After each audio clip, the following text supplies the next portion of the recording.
एक समय की बात है। हिमालय का एक अनूठा पेड़ अपनी फलीय विशेषता के साथ एक निर्जन पहाड़ी नदी के तीर पर स्थित था। उसके फल बड़े रसीले और मीठे होते थे। उनकी आकृति और सुगंध भी मन को मोह लेने वाली थी। उस पेड़ पर वानरों का एक झुंड रहता था, जो बड़ी ही स्वतंत्रता के साथ उन फलों का उपभोग करता था। उन वानरों का एक राजा भी था, जो अन्य बंदरों की तुलना में कहीं ज़्यादा बलवान, गुणवान और शीलवान था। इसलिए वह महाकपि के नाम से भी जाना जाता था।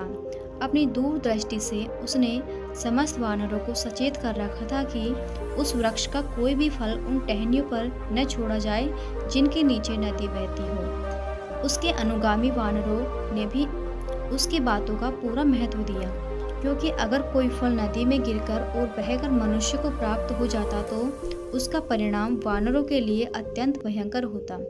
एक दिन दुर्भाग्यवश उस पेड़ का एक फल पककर टहनी से टूट बहती हुई उस नदी की धारा में प्रवाहित हो गया। उन्हीं ही दिनों उस देश का राजा अपनी रानियों व दास दासियों के साथ उस नदी के तीर पर विहार कर रहा था। वह प्रवाहित फल आकर वहीं रुक गया। उस फल की सुगंध से राजा आनंदित हो उठा।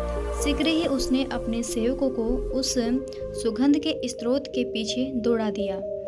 राजा के आदमी तत्काल उस फल को नदी के तीर पर प्राप्त कर राजा के सम्मुख ले आए। फल का परीक्षण कराया गया तो पता चला कि वह एक विषहीन फल था।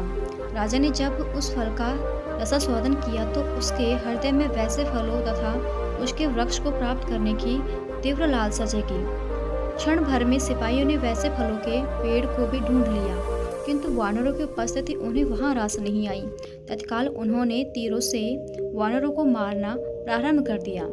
महाकपि ने तब तक अपने साथियों को बचाने के लिए कूदते हुए उस पेड़ के निकट की एक पहाड़ी पर स्थित एक बेंत की लकड़ी को अपने पैरों से फंसाकर फिर से उसी पेड़ की टहनी को अपने दोनों हाथों से पकड़कर लेट अपने साथियों के लिए एक पुल का निर्माण कर लिया। फिर उसने चिल्लाकर अपने साथियों को अपने ऊपर चढ़कर बेंतों वाली पहाड़ी पर कूदकर भाग जाने की आज्ञा दी। इस प्रकार महाकपि के बुद्धि कौशल से सारे वानर दूसरी तरफ की पहाड़ी पर कूदकर भाग गए। राजा ने महाकपि के त्याग को बड़े गौर से देखा और सराहा। उसने अपने आदमियों को महाकपि को जिंदा पकड़ लाने की आज्ञा दी। उस समय महाकपि की हालत अत्यंत गंभीर थी। साथ ही वानरों द्वारा कुचल जाने के कारण उसका सारा शरीर विदीर्ण हो उठा।